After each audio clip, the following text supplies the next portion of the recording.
Time, so good to get started. So my name is Ernst Twix. I'll be chairing this session this afternoon. I'm very pleased to be able to introduce Pierre Borgnat, and he is in Lyon, actually in two different institutions, as I'd learned. So both in the physics laboratory as well as the system of the Complex System Institute, which he's the director of, and he will be talking about networks as signals, extraction of a dynamical network structure. Thank you, Ernst. So thank you all for attending this lecture. So we try to present you the work that we have done during the past few years, during the course of the PhD work of Ronan Hamon, we defended last year, and he was co-supervised by Patrick Flandrin, who is in the room here, Céline Robardet and myself. And roughly we try to study dynamical networks with the point of view of signal processing, and I will show you how we can extract dynamical features in networks by using this point of view and by considering that the network in a sense can be represented as a signal, and a signal from which we can extract non-stationary behaviors. So the first point will be a broad introduction about what we see: networks, graphs, and signals. So I don't have to convince you that in many different fields we can describe the data as networks, and these networks are modeled as graphs, be it in biological for biological issues, for social studies, and things like that. So the information is both carried by the structure of the graph. So in some cases, you are interested by data which are indexed on the graph, such as in sensor networks. Let's think about temperature network, temperature sensor, for instance. And in some other cases, you are more interested in the structure themselves of the networks, such as connectivity or the modular structure of the networks. On top of that, you have a dynamical evolutions, both of the structure of the network or of the signals, which can be interesting. So there is an emerging trend trying to relate studies about networks and signal processing, considering the two different families of problems that we have. First, the signal processing on graphs. That means to try to define the objects, such as Fourier analysis, Wavelet transform, and other different types of transform of signals which are indexed on graphs. And the second way, the second family of problems is more to use the point of view as a techniques from signal processing to analyze the graphs themselves in a sense that you want to denoise them, restore them, or synthesize them. So here we will be concerned with this second questions: how can we use concepts and tools from signal processing to study complex graphs and dynamical complex graphs? So there will be two parts. The first part is for static networks, to show you how we were able to propose a manner to study graphs by introducing signals which are based on this graph. And then in the second part, I will show you how to extend that to dynamical situations. So the technique that we used and developed was taken originally from a work by Shimada and collaborator, published in a physical journal. That was mostly using the classical technique of multidimensional scaling, so as to be able to try to project a graph in a specific space. So given a graph, G, with a set of vertices and edges, we construct the adjacency matrix, A. And we construct a specific distance matrix based on the adjacency matrix, which is a little bit tricky in the sense that this distance will only consider the adjacency in the graph, but will not consider the distance in the graph itself. That means that we will have a distance equal to 1 if two nodes are adjacent, and a distance with some value, W, which is larger to 1 if they are not adjacent. We do not take into account whether they have, for instance, a common neighbor or things like that. This choice of distance matrix allows us to apply classical multidimensional scaling That means one way to project this distance matrix in a topological space so that the distances are conserved. Why do we have this constraint that W has to be between 1, larger than 1, but smaller than this bound? Is that because then we are able to prove that it's possible, indeed, to describe this distance matrix exactly using classical multidimensional scaling. So the output is that we have a matrix of coordinates now, x, which in a sense is a factorization of this specific matrix of distance, and we will consider each of the column of this matrix as signals or coordinates or components to describe the behavior of the graph.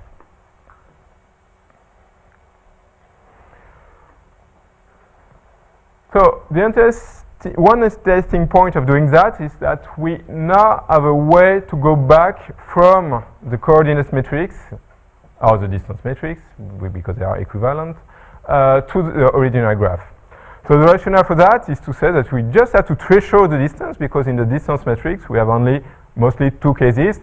Either the distance matrix is equal to 1, that means that two nodes are linked, or higher than 1, that means that the nodes are not linked. And only 0 on the diagonal, but it's just not interesting for that case. So in practice, it is trivial to recover the original graph using the full decomposition, because we have this embedding, this exact embedding of the distance matrix of the graph into the space R to the power n. But if now we will try to do something else on the coordinate matrix, and we will just after that try to do something else, such as limiting the number of components, or try to filter the components so as to emphasize some parts of the structure of the graph, then we don't have an exact recovering from this modified distance matrix to the original matrix. And so we have proposed a method to robustify the inversion. I don't give the details, they are described in a published article here, but roughly the idea is that we will weight the distance matrix by taking into account the energy to renormalize the different components in the distance matrix. So what does this transformation lead us to? So I will give some examples of the decomposition, and I will use to see what's happening. I will use here, in the spirit of linear processing, I will characterize the signals obtained in the spectral domain using a simple Fourier transform of the different signals, so that we will have a characterization in terms of energy of the different components describing the graph. So, our proposition from a distance matrix going through classical multidimensional scaling lead us to have a collection of a certain number of components, and we can keep all the components by fixing k equal to n. These components are indexed by the vertices of the graph. So it was called by the original authors, Shimada and co-authors, as time series. There is no time in that. It's still static graphs. It's just a component of coordinates of the graph. So I will avoid to use. The eigenvectors, the indices of the eigenvectors which you choose. Yes, this is in that the component, the eigenvector of this the decomposition, which is behind the multidimensional scaling, so the factorization, which is a kind of, which is indeed a decomposition of the double-centered matrix, as in MDS. So,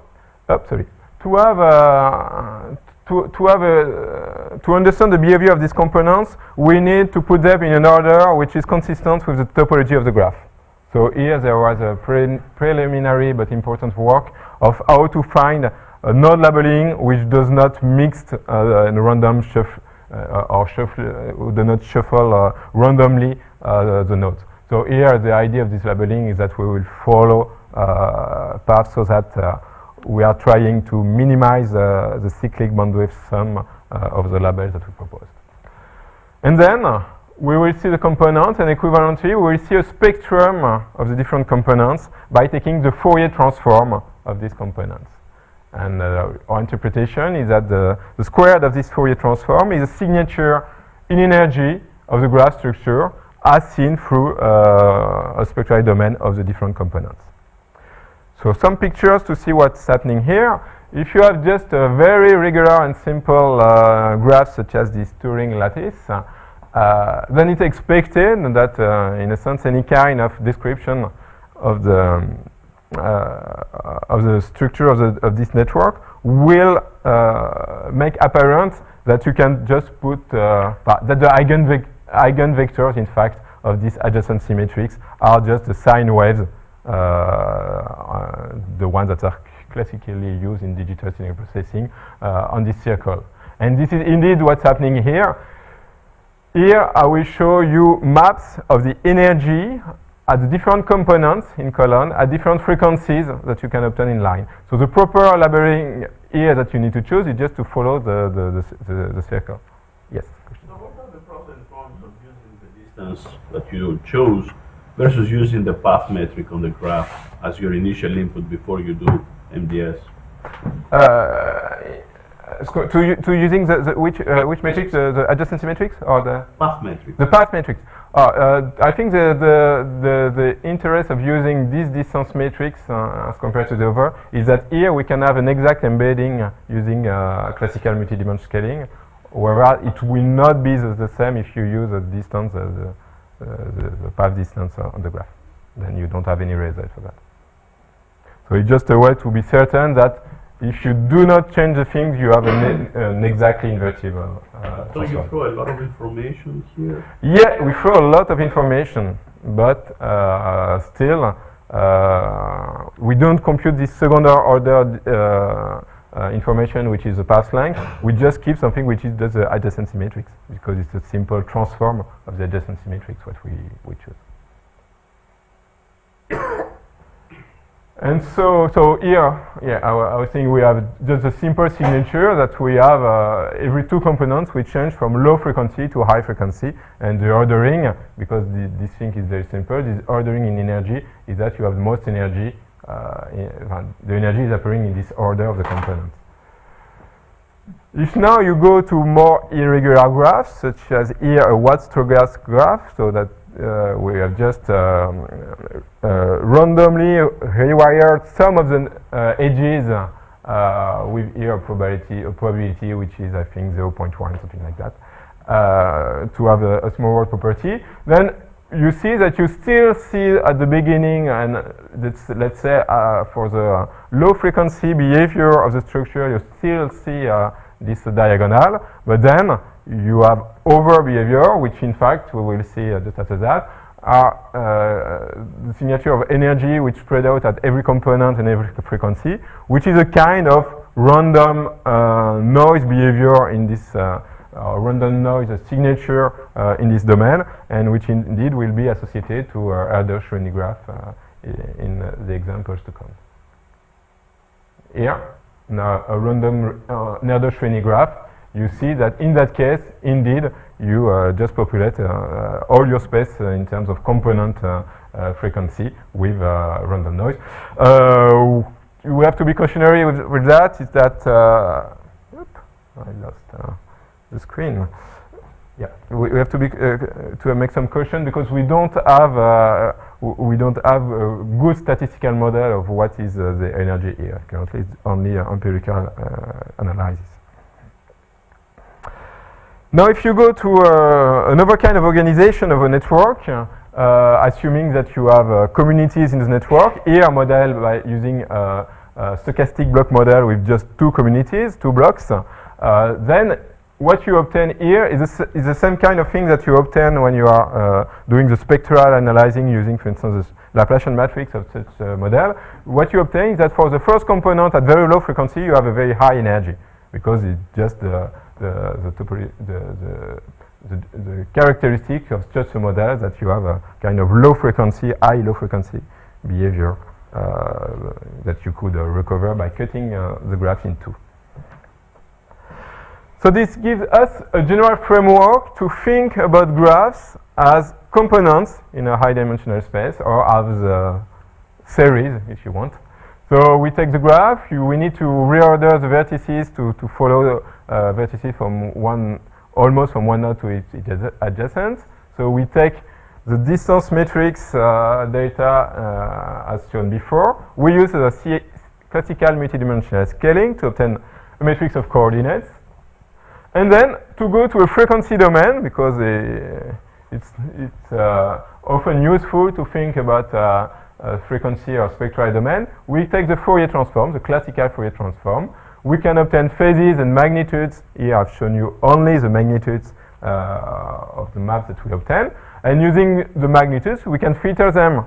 Let's say, for instance, if we go back here to this stochastic block model, if we want to emphasize the structure at low frequency, so as to be able to recover these two blocks, we can put a low pass filtering, retaining mostly the low frequency in this description of the graph. And then combining the filtering of the magnitude and the phase, we can use the inverse Fourier transform and the inverse transformation that I just talked a little bit.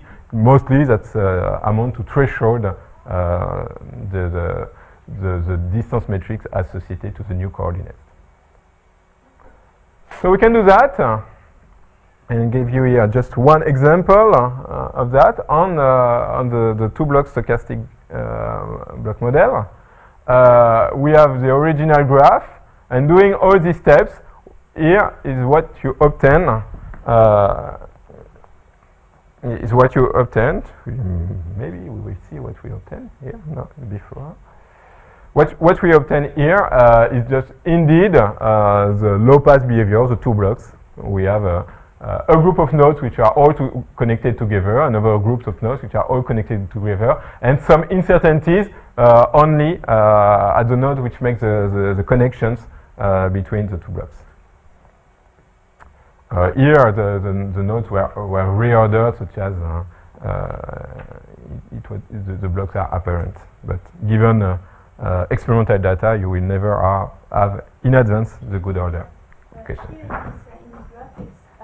Did you permute the order of the node, or is that automatic from the denoising? No, the order of the nodes here was permuted to be, but we do not use this order of the node to make the method.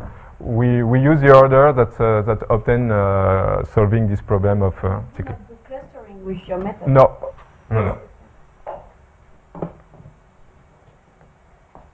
No, but because now we have a very simple matrix, which is almost full here and empty here, it will be easy then to cluster the things together. Easier as compared to the original data.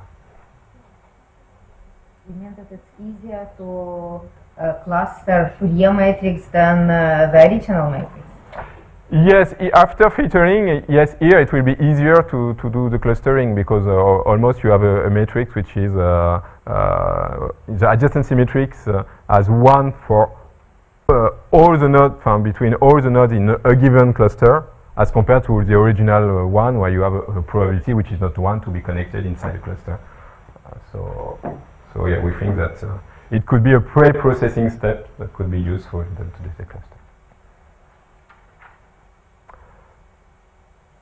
So to stick to the theme of the workshop, I will give more emphasis here on how we can develop this method to go toward the analysis of dynamical graphs. So the idea is to do exactly the same, but to add the dimension of time in the signature, and to say that we will compute a time-dependent description of the graph by using the time-dependent graph-based signatures that we have seen before. That means that before we had a map which was just what is the energy for each component k at each frequency, and now we will have a 3D structure that is the energy for component k at a given frequency and a given time. So the underlying model is that the dynamic graph will be looked as a collection of static graph, of static snapshots that we we put one after the other. So it limits us mostly to study the dynamics in terms of the edges. It will be more difficult to add new nodes, and we will obtain maps that give the behavior of the time-dependent component frequency spectrum. So from that, we want to extract the patterns which are in this structure. So we will use for that a tool which is very much used in signal processing when you want to study time frequency spectrum that are given, that are for data on which you are assuming that there are different components inside. Saying that what you want to extract from that is components which are active at different times, which are coefficients of activity which change with time, and which have a given structure in the spectral domain. So to do that, we say that the map with respect to the spectrum with respect to the components k and the frequency f are the structure of the components that we want to extract from the behavior of the dynamical graph. And the time is a second index. So we stack together the frequency pattern in a vector, which will have one component c which describe both the component k, one parameter c which describe both the component k and the frequency, and one parameter t which is the time. And from this matrix, because it's a spectral matrix, it's non-negative, we will try to extract non-negative components and non-negative activations so that you obtain this matrix as the multiplication of the patterns par the coefficient of activations. So this is a problem which is well known as a non-negative matrix factorization. It allows us to separate the pattern or the structures in terms of the space of the node, so what are the edges which are in each structure, and the activation coefficients, which are the activation along time. How do we solve this problem? It's a non-convex problem, usually solved by saying that we want to minimize some distance between the original matrix V and its decomposition as a product WH. We do this program in the space where W and H are non-negative, to have this interpretation that W will represent the spectrum of the components and H the activation coefficients of the components.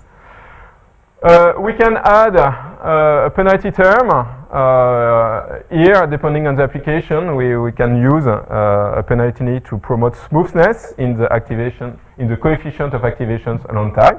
But we could use other penalties, such as a penalty to favor piecewise constant activation coefficients, and gamma is just a trade-off parameter. So in practice, we base the work on the work that's been done by Favor, Tillier, and co-authors to propose efficient algorithms to solve this non-negative matrix factorization when you choose the Itakura-Saito divergence, which has this form. So we use as a dissimilarity measure this type of divergence. So now the proposed process is that we will decompose the graph by fixing first a number of components that we want to keep to describe the structure. We applied non-negative matrix factorization after obtaining the spectrum depending on with time. Then we want to go back, we want to use a way back to be able to recover what are the structures, what are the graphs which are behind these structures. So we need to do an inverse Fourier transform, so for that we need to have the phase and not only the magnitude of Fourier transform. So you will use here a step of Wiener filtering where we in fact are just weighting different components according to both the activation coefficient h and the vectors of the structure W that we renormalize, and we multiply it by the original vector so as to incorporate back the phases of the original transform. And so we can go back to the subgraphs with different components that we extract by unfolding the filtered components by going from this large vector to the matrix of the Fourier transform, indexed by component and frequency. Do the inverse Fourier transform on each component and reconstruct using threshold operation the graph to obtain the adjacency matrices. So now a general framework is a little bit more complicated to read, but it's roughly the same. From an adjacency matrix that's describing the graph, we go to the component, to the spectrum, the energy phases. We extract from the energy by NMF the different patterns, and we use this linear filtering to put back the phases, the original phases, and the inverse Fourier transform and the inverse transformation. So the output of the method is to obtain a certain number k, certain number of components which describe the certain number of components plus their activity with respect to time, which describe at best, at least according to the matrix that we choose for the NMF, which describe at best the time evolution of the dynamical networks that we are studying. So I will show you some example, simple example using a toy model, and then an example using data of human face-to-face interaction. So in a type of social network. So here, the first example to check whether the method that we're proposing makes sense or not is a very controlled toy network where you just have two states which change from one point to another. So we will have 4 different structures, and every 20 time steps we change from one to another. We don't change from one to another abruptly. So we introduced a way to have some continuity in the adjacency matrix. So what we do first, I will show the static structure, which are the one that are the one towards which the network evolve during each of this period. So the first one is just a structure with random linkage, which is an Erdős-Rényi network. And I take the opportunity here to show both the adjacency matrix and the components, so the map of energy as function of the components and the frequency. And here you see again for this for this Erdős-Rényi network that you have energy populating roughly all the frequencies and all the components. The second structure will be very organized structures in communities with 3 blocks of different sizes. And you see here in the map of energy that you have again mostly energy of low frequency for the first components, the first 3 components in fact, because you have 3 blocks. First structure will be a 4-ring lattice mostly, with also some edges which are rewired, but just a small fraction of them. So here what you see is that you have mostly a signature in terms of diagonal. It is not the diagonal, the simple diagonal that we obtain for the 2-ring lattice, because the ordering of the components it can be shown exactly that you don't see the frequency in the order in the same order as the components, but this thing is done. And the last structure is the mix between the structure in 3 communities and the structure in a lattice. So we expect that using our proposed method, we will be able to see that this thing is superposition between the two previous structures. So what we obtain here, so I didn't mention here, but the rule of transition when you change from one point to another is just a rule of transition when you make a you make a process where at each time step you consider each edge, and you see if the edge is in the targeted structure during this period, but is not in the graph currently, you add it with a high probability. If it's not in the structure where you are supposed to go during this period, and it is in the network at a given time, then you remove the edge with a probability, another probability. So that means that you have, let's say, during 4, 5, or 6 time steps, a kind of transition between two structures. So what do we obtain here? Doing this method with trying to extract 3 components, we obtain this thing. So we have 3 components. You can already try to recognize which of the components is describing which of the structure that we put in the model. Here, roughly, you have the map of energy. It's low frequency, so it will be the structure in blocks. Here you have a diagonal. It will be the structure in a ring. And here, this is the components with energy more spread out over all the frequencies and components. It will be associated to the idle training network. And indeed, if you look at, let's say, for instance, the component 2, the one that's well structured, you see that it's mostly active. Its maximum activity near 1 is in the period 3, where it was indeed active, and then it goes back to something which is intermediate in the period 4, which was indeed the mix between this structure of component 2 and the structure of component 1, the one associated to a block model in 3 parts.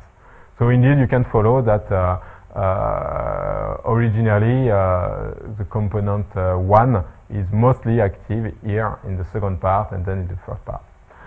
Just a quick note, the original time slice here, you have something which is which appear in fact like a mix of the random component and this first component, because I think we are trying to add more structures than there are in the network.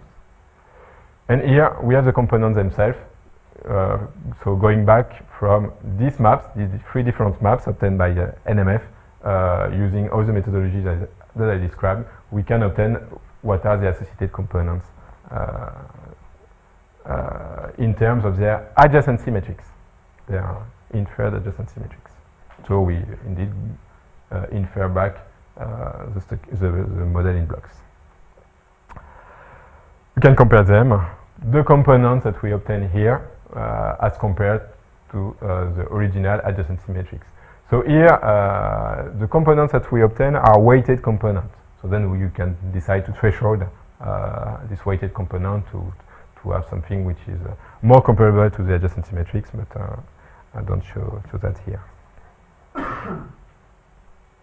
So now I have an example for the last part of the talk. So we use here's data collected by the sociopattern group, so the collaboration between the IZ in Torino and the Centre de Physique Théorique in Marseille. They collect face-to-face interaction, data for face-to-face interaction of people by using small RFID sensors that people can wear, and they have done that during conferences or in hospitals or in different schools or universities. The objective of this kind of measurements is to help us to understand the dynamics of social context, but direct social context, to quantify. It helps also to quantify the amount of time that people spend at small distance, and can be useful for some studies in epidemics. So here, the data set that we analyze is a data set where we have contacts between children in a primary school. Children in primary school. This is 1 full day of contact. The contacts are aggregated over a period of 10 minutes to have this idea that we are modeling here a dynamical network as a collection of static snapshots. So we have already aggregated the data at a time scale where we have enough contacts to have a meaningful network. We have some ground truth or side information. We know what is the structure of this school of children. There will be 5 grades from first year to 5th year. In each of the grades there are 2 classes, and we know also the time schedule. There are parts of the day they are in classes, and other parts in the class they are playing outside or at breaks or having lunch. So we will be able to check whether the coefficients of activations and the structure that we obtain make sense or not. So here we have the methods applied to the networks with just trying to extract 2 components.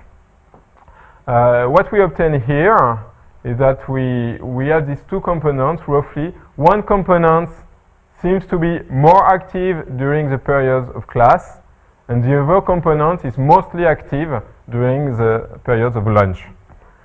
And what you obtain here is something which is not really easy to understand or to discriminate between the 2, because roughly we have things which are low frequency. So it's better to look back at what is the network extracted by the components. So here I present the aggregated network of contacts between the different participants of the experiment. So here you have let's say the contact. So you see on the contacts that inside one class is where you have the most contacts. Between classes of the same levels, for instance 1A, 1B, or here again 3A, 3B, you have also many more contacts than with the outside. So we could try to use a stochastic block model for that. Excepted that you have this evolution in time, where you have the separation in behaviors between what's happening during the breaks and what's happening during the lunchtime. And here you have the representation of this network with color-coded, where you see that indeed the major feature that's apparent in this network is that you are expected to have groups or communities in the classical acceptance for network science. Now we can compare that to the first component, which was extracted using this method, using graph-based signals and NMF. The first component, roughly, I remind you, it's a component 1, the component that's mostly active during the classes. Here again, and here again in the afternoon. Or also during the breaks, during the short breaks, not during lunch. What is its component? The component is mostly a component which describes interaction inside the class. You see that as compared to the total aggregated networks, you are more emphasizes of the number of contacts in the diagonal, and here a little bit between these 2 classes, because they are part of the classes where there was a joint part of the schedule where they were joint. And then if you look now at the second component, you see that you are more mixing, more contacts described in this second component between children of different classes. And so you have something which describes the rest of the contacts. That means the contacts which are outside your class. So that's interesting, just to validate the method by saying that indeed, blindly, we were able to separate spatial behavior or a behavior inside the network from the behavior in time, and so be able to better understand that here during the lunches or the breaks at midday, you have a different types of network as compared to the ones that were apparent during classes. So now I have just some lines of conclusion. So what we try to explore here is a simple framework, still an effective one, that try to look at graphs as being a collection of signals, where we have an inverse transformation, so that it's possible to use tools which are in the spirit of classical signal processing, The extension to dynamical graphs is quite intuitive. We're just almost taking off-the-shelf tools in signal processing using this NMF, which is already well studied to do separation of sources of signals.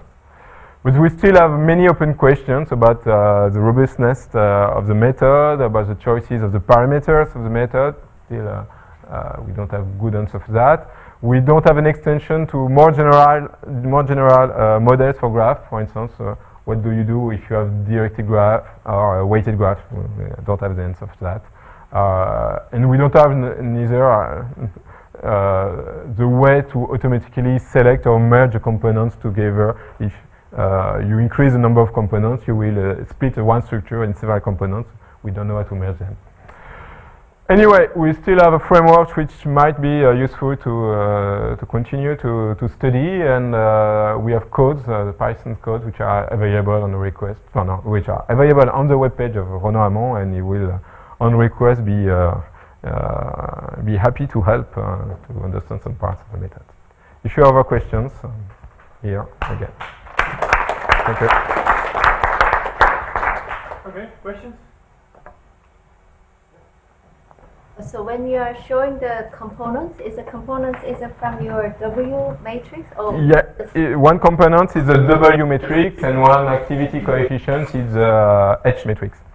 So where does the two components come from? So the two components we're seeing here, we had, it's two because we are choosing to have two components, and so we have matrix W which have a size, the number of coefficients describing the spectrum times 2 or times k if you. So k is arbitrary? K is arbitrary. We have to choose it arbitrarily a priori. And so usually in this type of analysis, you choose different k's and you, if it's possible, you do some cross-validation to be able to find what is the best description.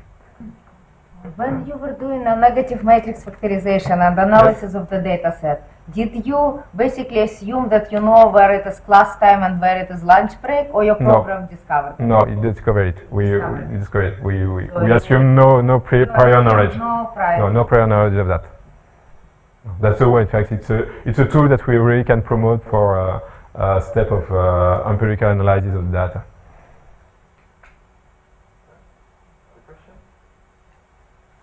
Maybe can I ask something about the, so you indeed, as you were answering the previous question, so K you need to select as well. Yeah. So that given that you don't have a kind of an underlying model for the generation of the network, so you don't quite know what is noise and what is not noise. No. That's, I guess, was the main component. Yeah, that's one main question, one main issue, because we don't know what will be signals or structures, and so we can increase the number of components, but we know that we will have a better and better decomposition of the matrix. So that's why we need some kind of cross-validation to check when to stop, because